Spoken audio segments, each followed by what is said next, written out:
Olá, seja bem-vindo ao canal Tenha Mais Resultado. Obrigado pela sua audiência. Ativa o sininho, por favor. Se você puder, já compartilhe esse conteúdo com quem pode precisar. Hoje eu estou aqui com Bernardo Medina. Muito obrigado pelo convite, por ter aceitado Obrigado você. vir aqui na nossa casa, aqui na Agência Mais Resultado. Bernardo é um consultor especializado em empresas familiares, o que é algo extremamente difícil. Então, já começando o nosso papo, como é que você escolheu esse caminho, né, de ser consultor para empresas familiares? Bom, obrigado mais uma vez, Manuel, pelo convite. A empresa familiar ela é a minha casa. Eu nasci dentro de uma empresa familiar, meu pai tinha uma empresa, meu avô tinha outra, meu tio também tinha dele, então eu me acostumei desde cedo a conviver naquele ambiente de empresa familiar. Você sabe como é, ali final de semana, às vezes final de ano, não tem para onde levar a criança, você leva para a empresa, e eu fui respirando esse ambiente. Mais à frente, quando foi a hora de escolher trabalho, escolher profissão, foi natural para mim seguir os passos do meu pai numa indústria mecânica que nós tínhamos. E aí fui começando, né, a crescer dentro do negócio, em paralelo também concluir minhas formações. E chegou o momento, depois da sucessão, depois de já ter ali passado o bastão, que eu me vi satisfeito sim dentro do negócio da família, mas também vi aquela necessidade de experimentar outras coisas. Porque uma coisa que meu pai me diz hoje em dia, que ele reconheceu isso, ele fala: meu filho, você nasceu consultor.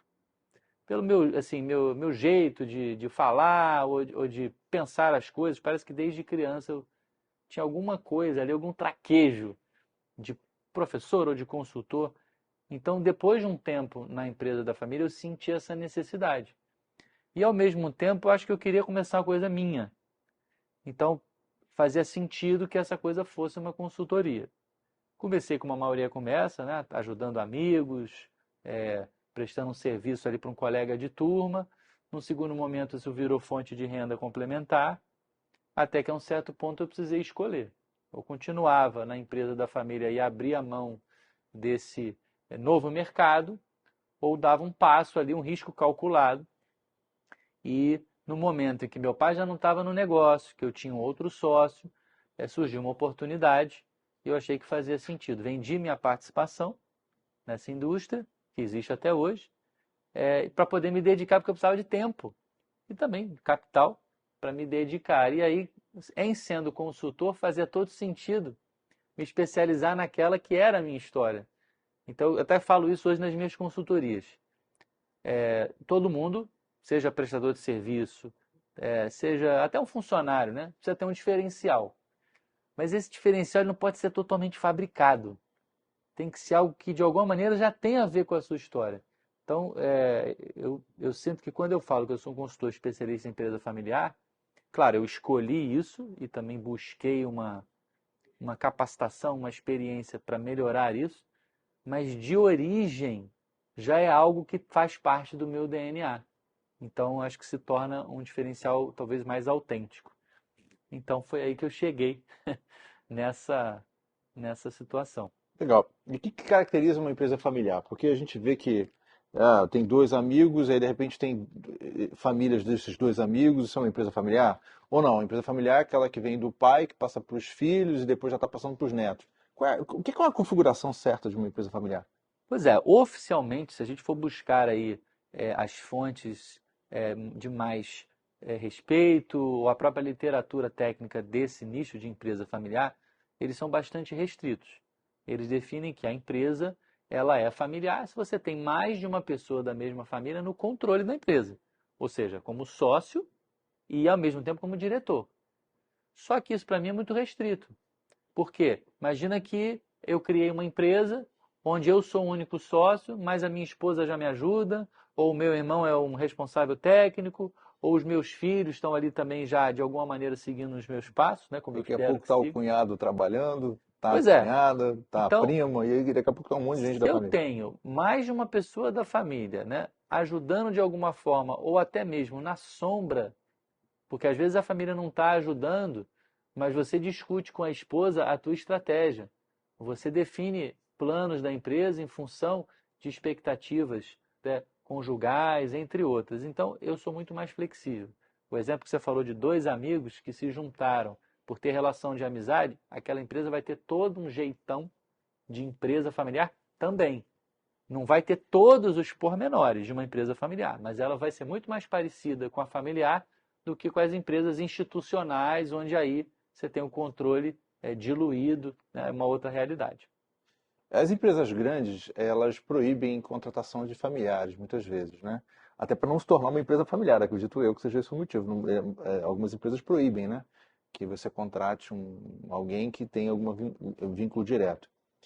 Você acredita que no modelo de empresa familiar isso também deveria ocorrer ou não? De fato, as empresas devem crescer dessa maneira, trazendo mais familiares para dentro da organização.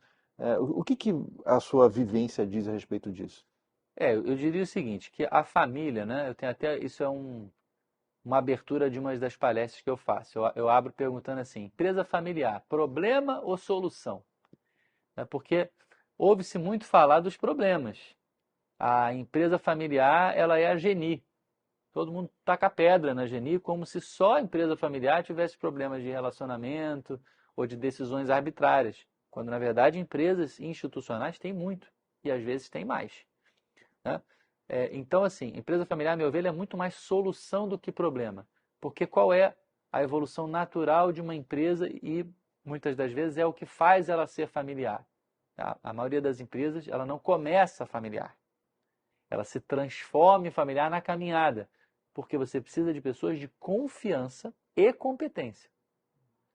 E muitas vezes você encontra isso na sua família. Até porque o acesso é mais fácil. Você precisa de alguém ali para te ajudar, mas em tempo parcial, inicialmente.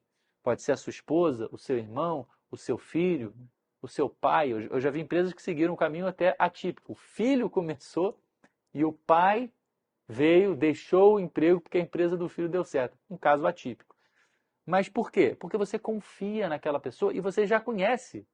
Se for bem feito, é um ótimo recrutamento você contratar um parente. Você conhece o perfil da pessoa, não é verdade? Tá? E se você já passou junto com ela por uma situação de tensão, você também sabe como é ela sob pressão. Então, se for bem feito, tem muito potencial a empresa familiar você chamar os parentes. O problema é que às vezes gera bagunça. Às vezes, por vaidade, o fundador ele quer sentir que ele consegue prover renda para várias pessoas da família. Aí ele quer puxar um primo aqui, outro ali, às vezes perde o controle, né? E quando esse familiar cresce no negócio, em algum momento vai ter que se discutir quem manda mais. Porque não é porque um dos familiares é o fundador que vai ser para sempre ele a pessoa mais importante. Então são questões que lá na frente são trabalhadas. Mas respondendo a tua pergunta, eu diria que na primeira fase da empresa familiar, o parente ele é bem-vindo, desde que venha pelo motivo certo e que combine as regras do jogo, que é uma das coisas que a gente faz em consultoria, né? Combinar as regras do jogo, de repente fazer até os acordos escritos. Mas numa segunda fase, quando a empresa cresce muito, isso acontece pouco com o meu perfil de pequena e média, ok? Mas quando empresas chegam num patamar mais elevado, em algum momento vai ser necessário você, ou pode ser necessário, você afastar a família ali da operação do dia a dia. A empresa cresceu muito, tá? Estamos falando aí às vezes de empresas já com milhares de funcionários, e a experiência mostra, um caso muito famoso é da WEG, fabricante de motores e componentes elétricos, né? Uma empresa familiar brasileira de porte mundial, e ela é um dos exemplos que, em certa altura, eles definiram o seguinte: olha, a família vai ter posição no conselho. O conselho toma as decisões da alta cúpula, mas a operação do dia a dia, a diretoria, e nós estamos falando de diretores aí muito bem remunerados, diretores de mercado, mas aí não pode mais ter familiar. Então, a certa altura, mas a empresa ali ela já tinha 30 anos, 40 anos, já tinha uma super reputação e posição de mercado, e aí eles podem abrir mão desse luxo, que é contratar na família, porque muitas das vezes o familiar que está trabalhando para você, ele seria mais caro no mercado. Já parou para pensar nisso? Então, eu não devo abrir mão dessa competência com confiança que só a família oferece. Isso cai por água a ideia, né, de que uma empresa familiar ela é amadora, né? Porque você acabou de citar de uma empresa familiar gigante, concorda? Sim. Mas no meio popular as pessoas imaginam isso, né? Que uma empresa que tem um monte de parentes trabalhando é uma empresa amadora. Existe alguma relação direta? Eu acho que o que acontece é que nós, seres humanos, nós tendemos a prestar mais atenção na confusão. É igual o jornal. A má notícia parece que ela vende mais do que a boa notícia. Então eu posso te garantir que tem muito mais empresas familiares dando certo e com os conflitos ali sob controle, tá? Do que esses escândalos ou situações muito ruins. Então, dá para você ter uma empresa familiar, dá para você ter um equilíbrio entre um certo amadorismo e um certo profissionalismo, porque a vida real é assim, né? Na sua casa, você também tem coisas que você às vezes não administra tão bem, e a empresa familiar ela vai refletir um pouco isso também, mas o saldo ele é positivo. E uma coisa que muita gente não sabe, né? Como a gente diz por aí, isso a Globo não mostra, né?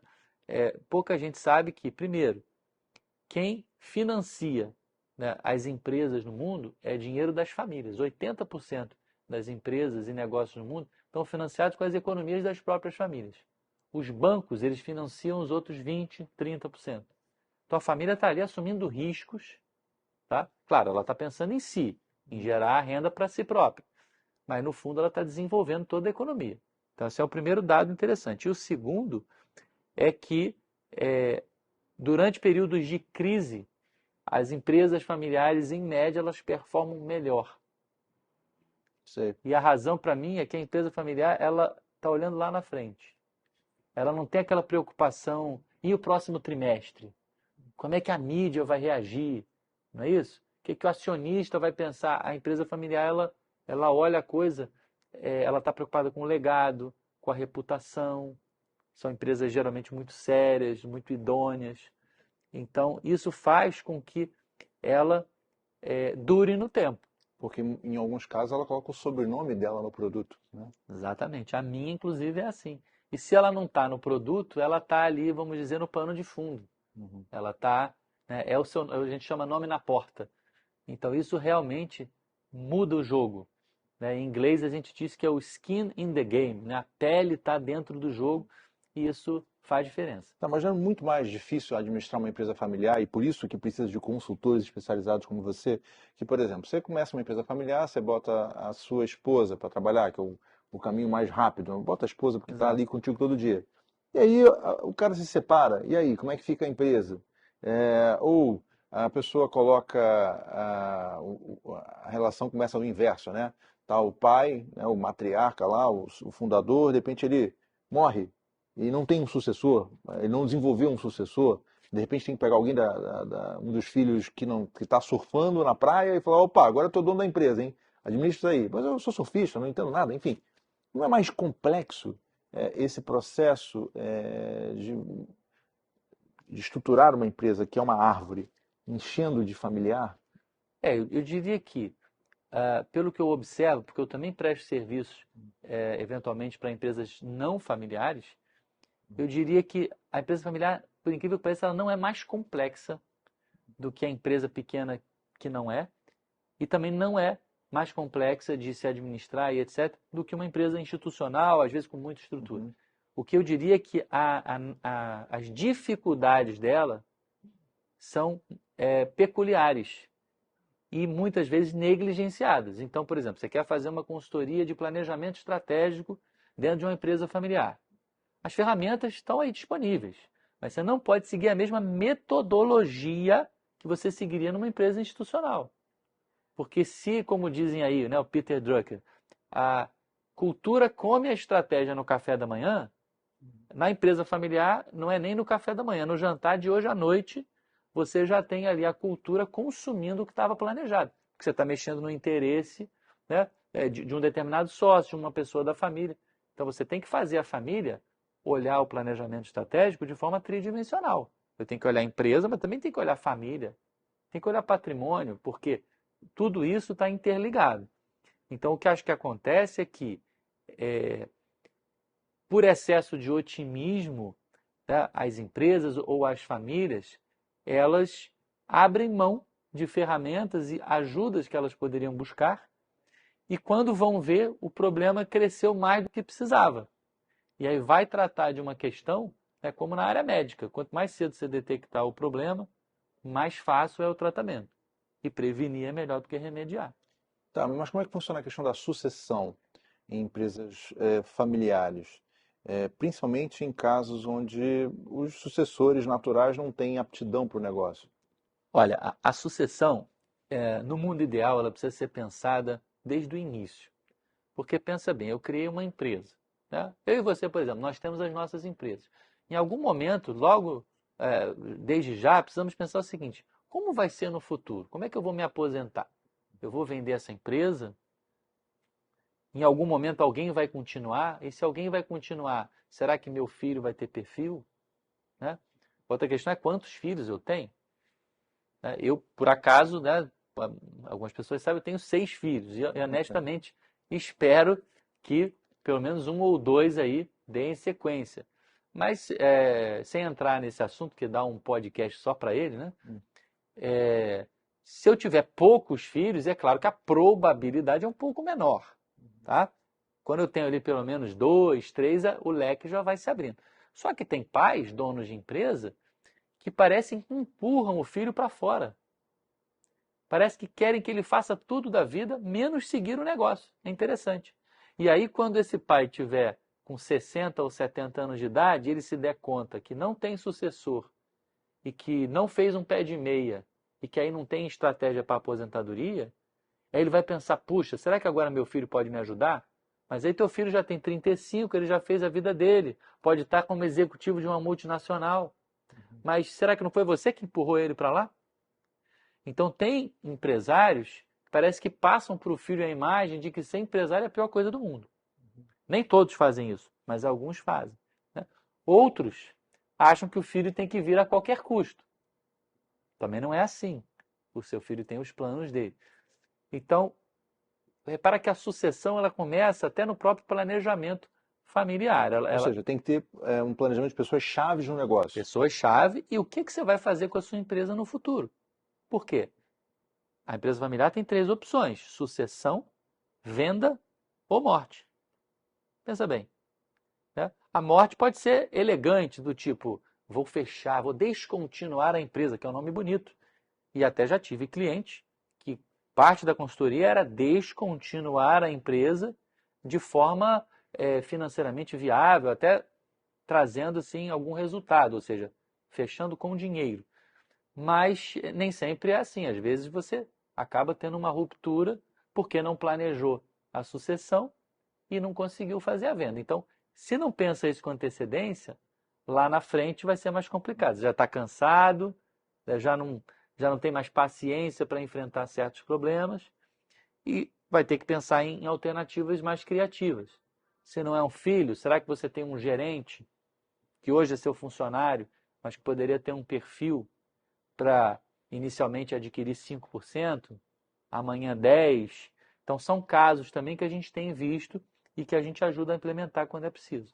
Tá, mas as consultorias, nesse caso, sempre funcionam? Ou tem situações que não tem jeito? Eu diria que é como você procurar um médico. Né? Se você procurar mais cedo, você vai fazer um trabalho mais voltado para prevenção. Então, os resultados eles são mais rápidos, tá? E eles tendem a ser concretos. Tá? Então, a chance nesse caso é quase 100%. Agora, muitas das vezes a empresa vem me procurar para tratar um conflito que já passou daquele nível ideal. Então, em vez de você estar construindo um acordo de sócios, que é um trabalho que a gente faz muito, para prevenir disputas desnecessárias, para prevenir discussões, por exemplo, remuneração de sócios. É um problema típico que a gente trata, só que a gente trata muito mais como remédio, porque as empresas nos chamam quando deu problema, do que como prevenção. O que é uma prevenção de remuneração de sócio? É você definir o seguinte: olha, como é que é a remuneração aqui? Uma parte é pelo trabalho. Se eu trabalho mais tempo, eu tenho que receber mais salário. outra parte é pelo lucro, não é assim? Então, se fulano tem uma participação societária maior, ele tem mais resultado. Mas se a empresa não estiver dando lucro naquele momento, o que vai valer é só o salário. Essas regras precisam ser combinadas, tá? E de preferência antes. Porque lá no futuro o sujeito já se acostumou com um determinado patamar de remuneração. A empresa, por sua vez, tem uma capacidade que ela consegue remunerar, na soma de todo mundo. Então, você discutir um assunto desse, porque tem um desconforto, tem alguma coisa. Quando o problema já foi instalado, dá mais trabalho. E aí, ao invés de você fazer um acordo de sócio, às vezes você está fazendo um acordo de separação de sócios. Alguém saindo, né? Ou algum tipo de conflito mais agudo. Então, eu diria que, assim como na área médica, às vezes não vai funcionar. Tá? Só que sempre gera um resultado. Então, há consultorias, por exemplo, ligadas a conflitos ou de planejamento estratégico, que podem não gerar como resultado exatamente o que você esperava. Tá? E quando isso acontece, eu quero deixar claro que é porque a empresa e as pessoas-chave não conseguiram fazer o seu dever de casa. Como nós que eventualmente nos matriculamos numa academia ou contratamos o personal trainer e não conseguimos ali seguir o planejamento todo, porque nós somos pessoas, né? Nós temos limitações. Então, quando acontece de não gerar o resultado esperado, ainda assim há efeitos colaterais positivos. A empresa ela anda para frente. Então, eu tive consultorias que não conseguimos concluir exatamente o que esperava, mas dois irmãos que nos falavam voltaram. Né? Então, são coisas interessantes que acontecem. Mas a regra geral é, quanto antes você buscar tratar aquela questão que começou a dar problema, ou que você está percebendo que é um ponto sensível, quanto antes você tratar, mais barato vai ser e menos dolorido. E você está citando aí sobre a questão da sucessão e até do encerramento de uma empresa. E no caso da venda dessa empresa? Ou seja, vender uma empresa familiar é mais complexo do que vender uma empresa que não é familiar? Nesse caso, eu não diria que a complexidade está associada ao fato de ser familiar, mas sim ao tamanho e ao grau de formalidade dessa empresa. Então, quanto maior for essa empresa, em termos de faturamento, quantidade de funcionário, infraestrutura, e também quanto mais formalizada ela for, o que é empresa formalizada? Empresa que faz tudo com nota, os funcionários são todos registrados, as operações estão, né, quase que 100% ali dentro da regra, né, que no Brasil é difícil você seguir 100% porque todo dia tem uma regra nova. Sim, a classificação fiscal é louca, Por né? exemplo, Uhum. então, quanto mais formalizada e quanto maior ela for, mais fácil ela ser vendida, porque ela já começa a atrair atenções de fundos de investimento, investidores anjo, private equity, tudo isso. Se eu não tiver esse patamar, eu estou sujeito a uma venda de empresa para a minha própria rede de contatos. Então, vender o meu negócio para uma pessoa conhecida, por quê? Pessoa que confia em mim. Ou claro, conhecida não significa que é um amigo, pode ser um indicado, porque a confiança é o ponto de partida. Comprar uma empresa é uma coisa muito séria. E aí o que acontece é que quando você tem um negócio muito específico, você tem que achar um comprador que, além de confiar em você, além de estar querendo investir numa empresa, ele tenha perfil para aquele teu negócio naquele momento e pagando o valor que você precisa. Então é um match bem difícil.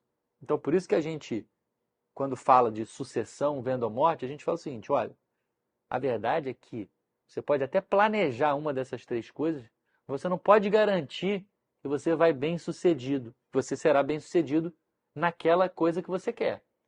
Então, prepare-se para a sucessão, esteja aberto para a venda, para que você possa evitar o terceiro caminho, Que é a morte. que é digamos, o pior. Mas tem casos que a morte é inevitável, né? Eu tenho um amigo que o negócio dele morreu porque literalmente o segmento acabou, que é a distribuição de jornal, assinatura de jornal. Então é uma empresa que fazia entrega domiciliar de Que coisa. assinaturas, perfeito? Terceirizado do jornal O Globo, das assinaturas do Globo.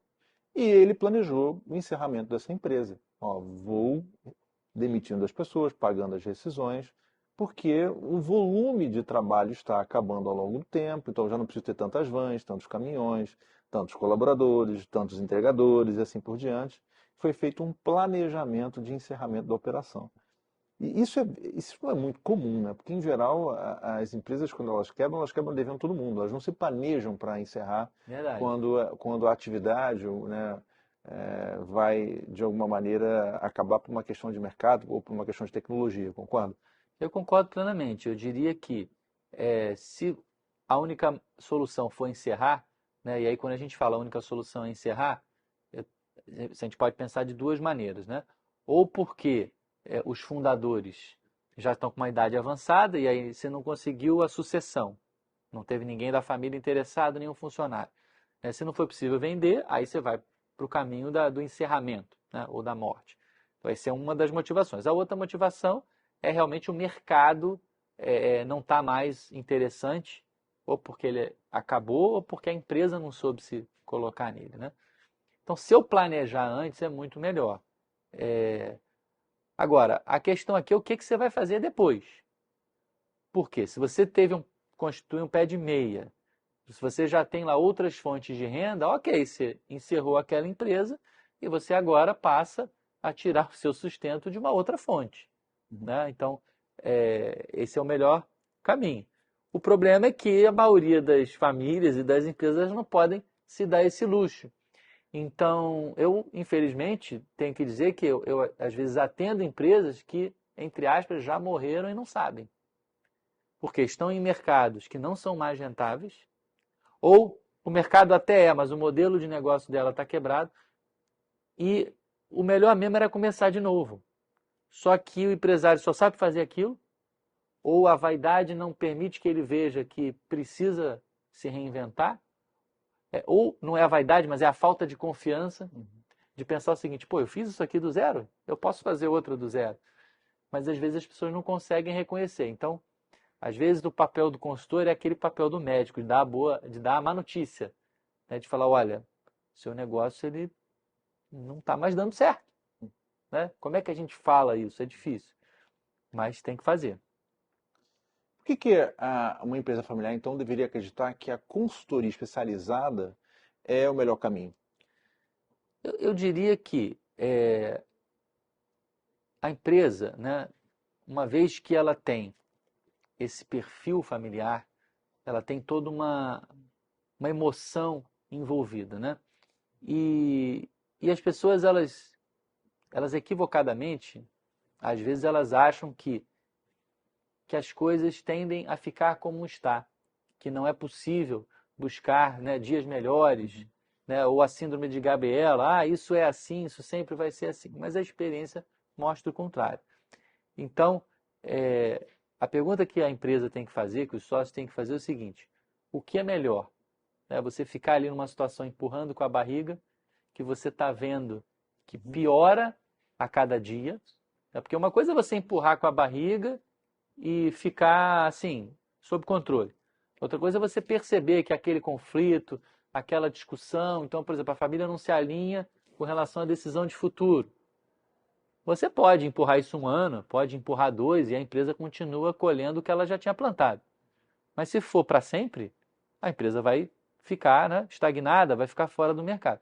Então, eu diria que se há um problema na empresa que não está conseguindo se resolver por si só, algo precisa ser feito. Então, independente se a consultoria é especializada ou não, eu diria que a pessoa precisa reconhecer que ela vai pedir ajuda.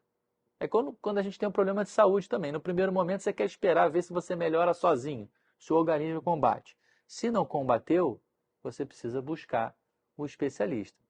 Só que é o seguinte: se há no mercado consultores que não são especialistas em empresas familiares e há consultores que são, por que cargas d'água eu escolheria algo diferente do especialista em empresa familiar? Então, a questão é essa. E você, como especialista, como médico, vamos dizer assim, dessas empresas familiares, quais são as doenças, fazendo essa analogia, mais comuns? Eu digo que se o consultor é médico, o consultor da empresa familiar ele é o pediatra, né? Fazendo essa analogia da empresa familiar com o organismo de uma criança que tem ali características específicas, né? Então, eu diria que a empresa familiar tem duas naturezas de problema e aí nós, como consultoria, desenvolvemos essas duas naturezas diferentes de solução. Então, um primeiro tipo de problema é aquele problema que toda empresa tem. Problema de estratégia, problema de estruturação financeira, problema de mapeamento de processos, problemas de marketing, de liderança. Isso é uma natureza de problema. Só que esses problemas, se é empresa familiar, tem que ser tratados pelo pediatra, porque é um planejamento estratégico que envolve um conflito entre irmãos. É um problema de estruturação financeira que esbarra ali no excesso de retirada de um sócio, cujo estilo de vida ali não está compatível. Então, esse consultor ele tem que dominar a ferramenta técnica, mas ele também tem que saber navegar ali dentro desses relacionamentos. Porque não vai adiantar esse consultor se colocar na posição de que, não, eu estou aqui fazendo meu trabalho técnico, eu não tenho que botar o dedo ali no meio dessa discussão de família. Tem sim. Porque se você não fizer isso, você não estará ajudando de verdade. A empresa está pedindo que você faça. Então você precisa ter um quê de terapeuta, tá? Você só não pode dizer para a família que há um viés terapêutico na consultoria, que isso pode causar uma resistência.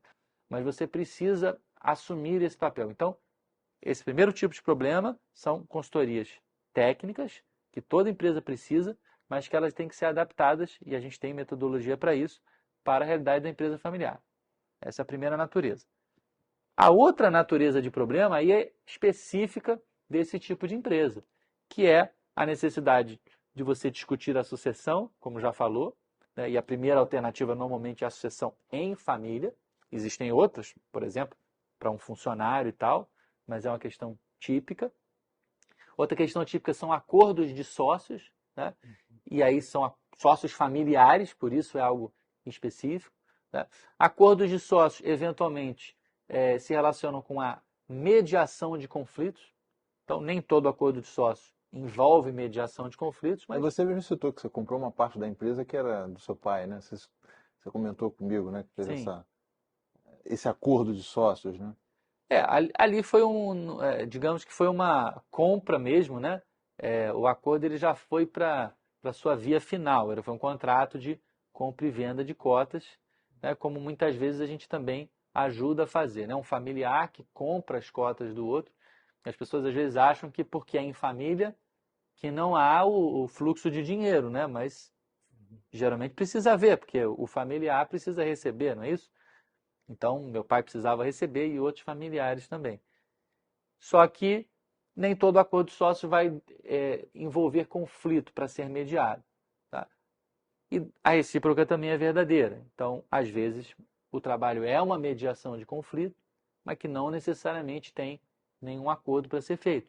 Você pode estar ali mediando um conflito por uma questão emergencial, e aí tem perfis diferentes de consultoria para tratar isso. Então, eu diria que essas questões assim são as que aparecem para a gente com mais frequência. E empresas de todos os portes você atende, né? Então tem grandes empresas que são familiares, tem médias empresas e tem pequenas empresas. Né? O que você daria de dica para a nossa audiência de alguém que é uma pequena empresa que sonha ser média, que passos ela deve dar em termos de consultoria familiar, né? E do que é médio que pensa ser uma grande empresa? Ou até para a própria grande empresa. Existem diferenças de dicas que você possa dar para essa audiência? A primeira coisa, né, você falou de crescer. Então, a primeira coisa é entender qual é o seu objetivo. Até porque se a empresa não cresce, ela morre, concorda? Pois A é, empresa é feita para crescer. Se ela está estagnada, ela está morrendo, porque alguém está crescendo no mercado dela. Então, a questão é muito simples. Ou ela cresce ou ela morre. Então, você precisa pensar esse processo de crescimento pensando sempre no próximo passo. O próximo passo qual é? Essa empresa vai ser vendida? Não, o próximo passo é, essa perfeito. empresa eu vou passar para o meu filho, eu vou passar para o meu neto, sei lá, ou essa empresa vai para um funcionário, ou essa empresa vai virar uma holding e teremos franqueados? Ou essa empresa vai virar o quê? Vai vender para outros países? Enfim, É, vai ter um investidor externo, isso que eu quero dizer. Então, me dá um pouco aí para a nossa audiência aqui de caminhos, independente do tamanho e do porte que essa empresa tem. eu diria que antes de crescer tamanho, a gente precisa crescer mentalidade e capacidade. Porque, como diz o Jim Rohn, que é um grande palestrante famoso, né? Para você ter mais do que você tem, primeiro você precisa se tornar mais do que você é. E não dá para inverter muito essa equação, né? Então, se eu quero que o meu negócio cresça, se desenvolva, eu preciso me desenvolver. Então, eu não posso administrar uma empresa com 100 funcionários e que fatura 2, 3 milhões por mês com a mesma cabeça que eu tinha quando era eu e minha esposa ali no quartinho, com meia dúzia de funcionários. E algumas famílias pecam justamente por isso. Então, o que é me crescer e me desenvolver? Eu preciso estar estudando, me capacitando em gestão ou pagando pessoas que se capacitaram mais do que eu. Eu preciso sempre botar o dinheiro na frente. Não adianta eu querer mais resultado sem estar investindo mais. Você está sempre investindo dinheiro ou tempo. Aí chega uma hora que você talvez não tem tempo. Então, esse é o caminho do processo. Só que há saltos. Então, quando eu falei de ver o seu objetivo, é porque crescer é inevitável. Você está correto. Se a gente não cresce, fica para trás. Mas, por exemplo, saltar de pequena para média, a maioria das empresas não vai fazer esse salto. Né? Uma empresa média aí não tem uma classificação assim tão rígida, mas eu diria o seguinte: é uma empresa com pelo menos 100 funcionários, né, que fatura pelo menos 1 milhão por mês, né, 2 milhões por mês. Muitas empresas, mesmo crescendo, elas não vão chegar nesse patamar. Tá? E talvez não precise, mas ela pelo menos foi ali aumentando, né? 5 funcionários, 10, 15, para não sumir do mapa. Então eu preciso entender se eu tenho essa expectativa. Porque tem sócios, tem familiares, que eles não querem crescer para um patamar que vai ter muita gente. Tem gente que não quer passar ali de 100 funcionários, por exemplo, porque vai ter que ter o médico do trabalho, você acredita? Às vezes é um fator restritivo. Tem gente que não quer crescer mais porque vai ter que sair de um certo galpão, que é o galpão da família, e aí não quer alugar um outro ponto. São coisas curiosas, mas que queira ou não, são desejos autênticos e se são dos donos da empresa, eles precisam ser ouvidos. Mas tem que ouvir todo mundo, porque você pode ter um pai que ele é o patriarca, mas ele já trouxe o filho, porque ele está cansado. O filho veio. Não tenho todo o poder do pai ainda, mas o filho veio. Então já não pode valer só a vontade do pai, concorda? Porque já houve um acordo ali tácito, implícito, de que o filho vai ajudar o pai e vice-versa, que é uma troca bonita. O filho ajuda o pai a se aposentar com uma transição que é mais suave, né? É melhor do que passar para um funcionário, é melhor do que vender, é melhor do que fechar. E o pai entrega para o filho, caramba, um negócio pronto. Multiplique, filho. Mas eu estou te dando aqui pronto. E depois que eu sair, você põe do teu jeito. Mas enquanto eu estiver aqui, vamos conversar, né? Então, essa é a questão. Eu preciso saber dar esses saltos. E esses saltos eu costumo dividir em algumas palavras-chave, que é o seguinte: na primeira fase da empresa é o talento.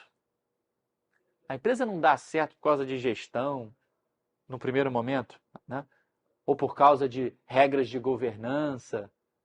Não, a empresa deu certo no primeiro momento, é talento. Fui lá e fiz.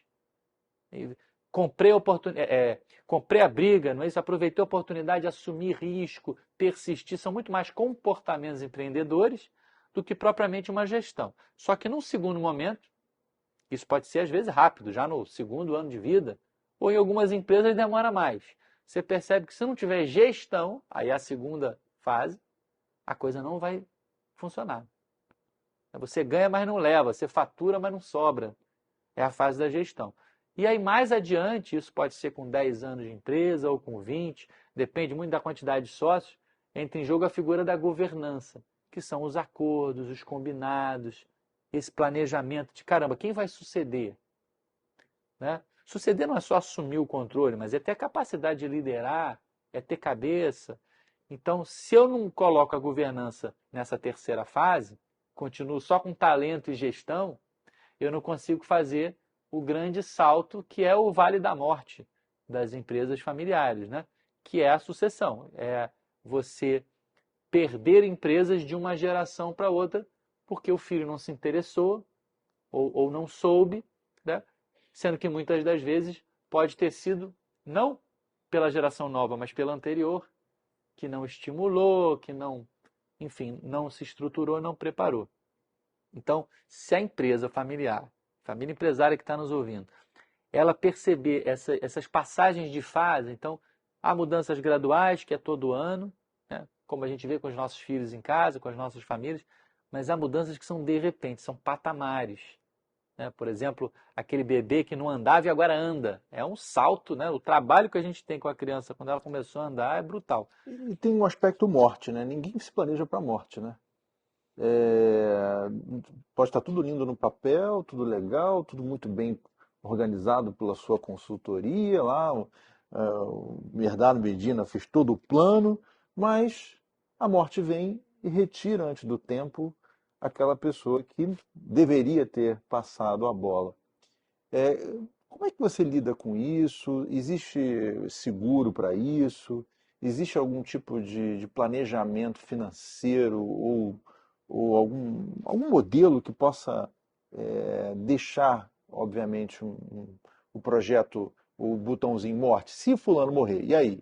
Isso conta no planejamento? Existe, como é que se Com faz? certeza. Eu diria que assim, sim, existe. Tem dois tipos de seguro para esse tipo de situação, né? Um é o seguro stricto sensu, que é de fato o seguro de vida para poder fornecer para a família ali, uma ajuda financeira na falta súbita daquele líder, daquele patriarca, etc., né? Esse é um tipo de seguro. Mas no meu entendimento, o verdadeiro seguro é uma empresa bem estruturada que não dependa tanto assim do dono.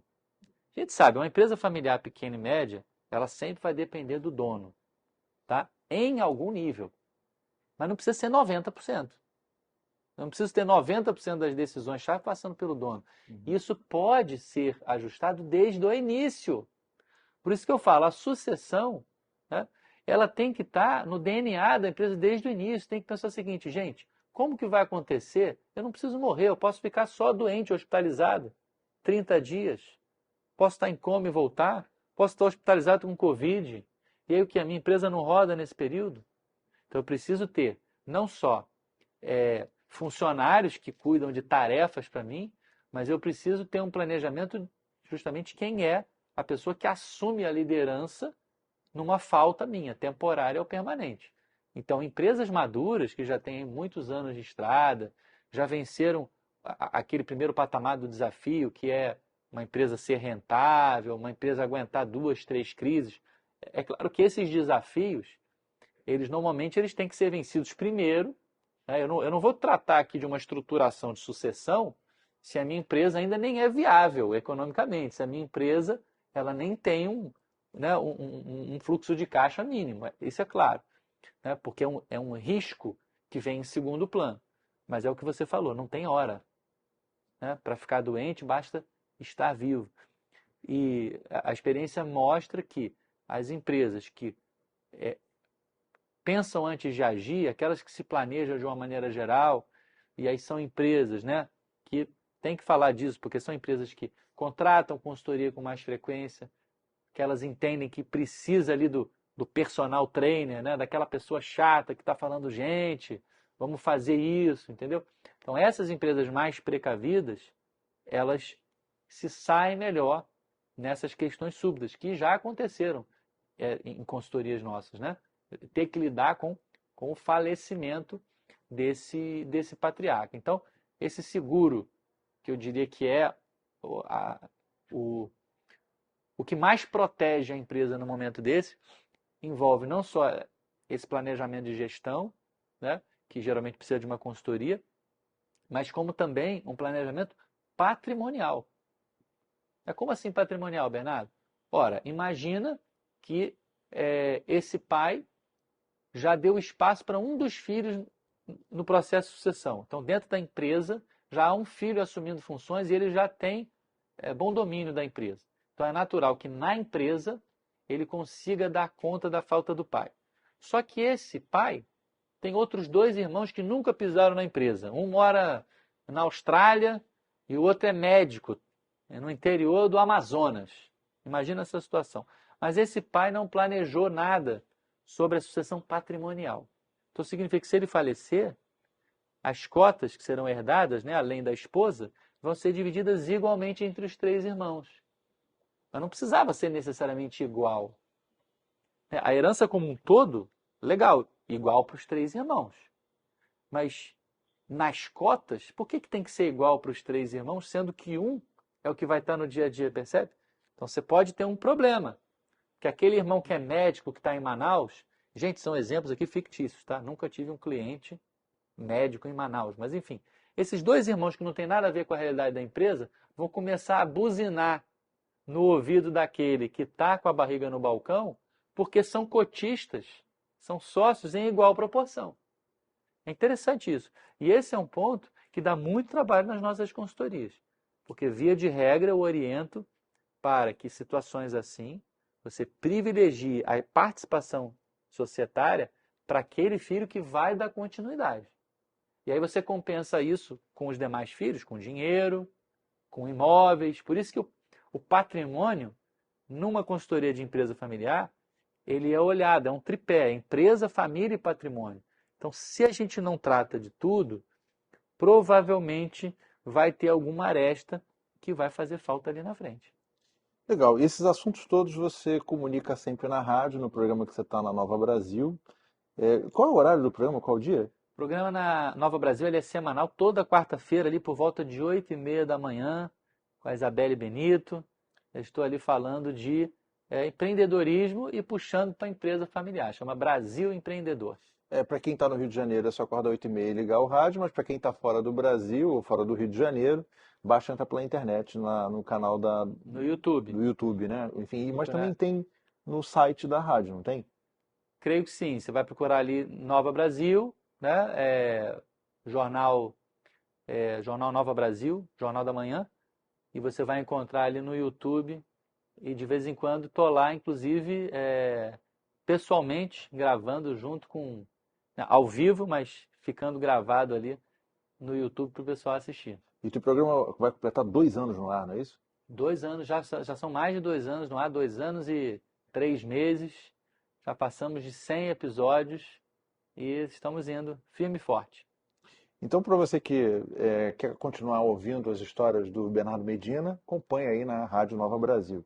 E você também tem o teu Instagram, não é isso? O teu site, quer deixar os contatos? Sim, a gente falou muito aqui do Bernardo, né? Mas na verdade fundamos eu e minha esposa a nossa empresa de consultoria, que é a Medina Lopes, que é o nome da família, né?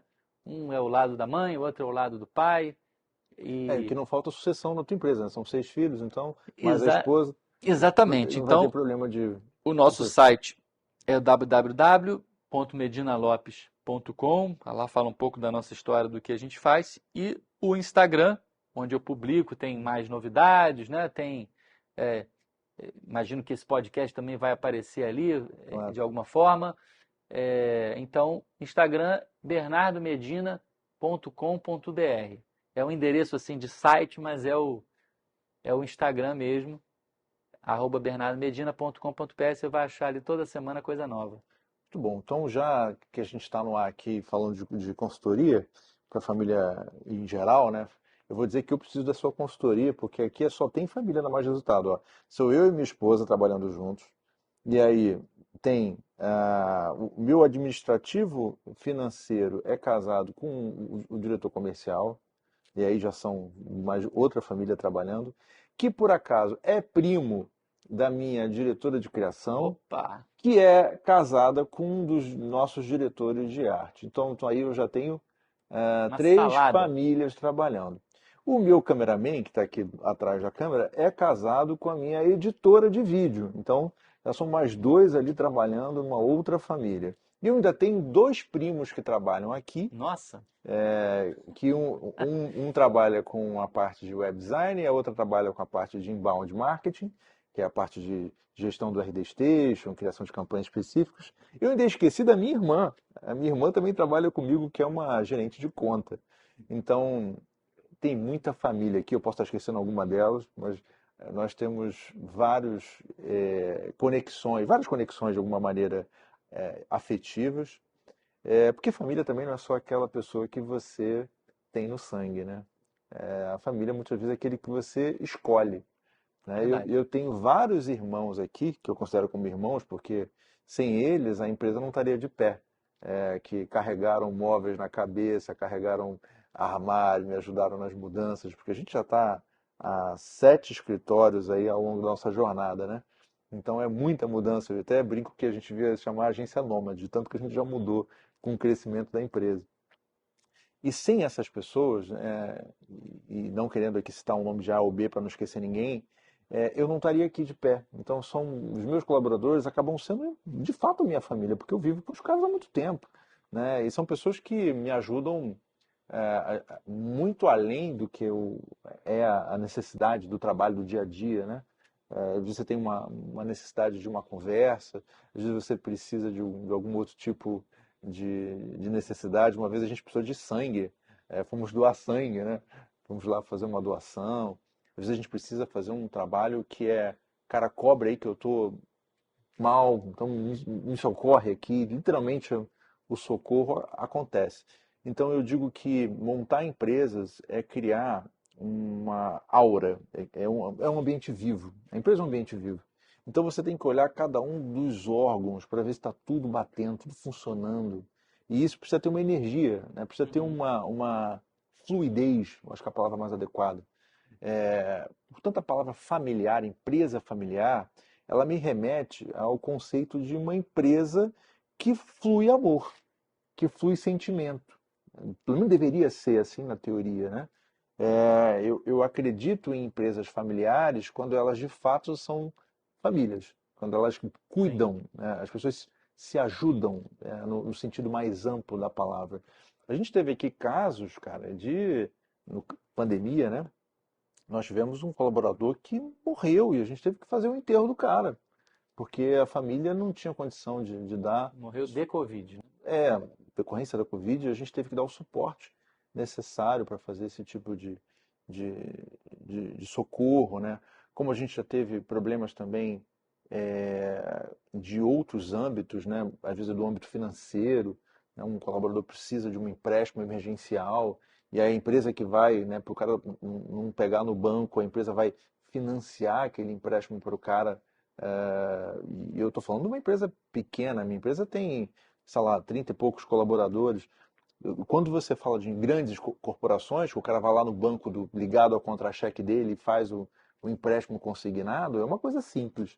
Mas quando você fala de empresas pequenas, você tira do caixa da empresa para financiar, porque muitas vezes você não tem esse modelo, né, para financiar ou para ajudar de uma outra maneira.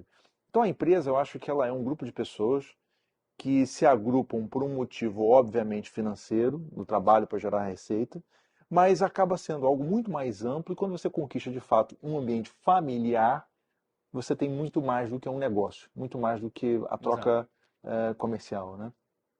Então, para você que esteve conosco até agora, eu agradeço a sua audiência. Por favor, compartilhe o nosso canal, ativa aí o sininho, por favor. Para quem estiver no Spotify, também multiplique esse conteúdo. Para quem estiver ouvindo em qualquer outro canal, também faça chegar a quem precisa. Muito obrigado pela sua audiência e tenha mais resultado até o próximo episódio. Muito obrigado, Bernardo, pelo seu papo, pelo seu Obrigado a tempo você. e principalmente pelo conteúdo rico que você deu para a nossa audiência. Até a próxima, pessoal.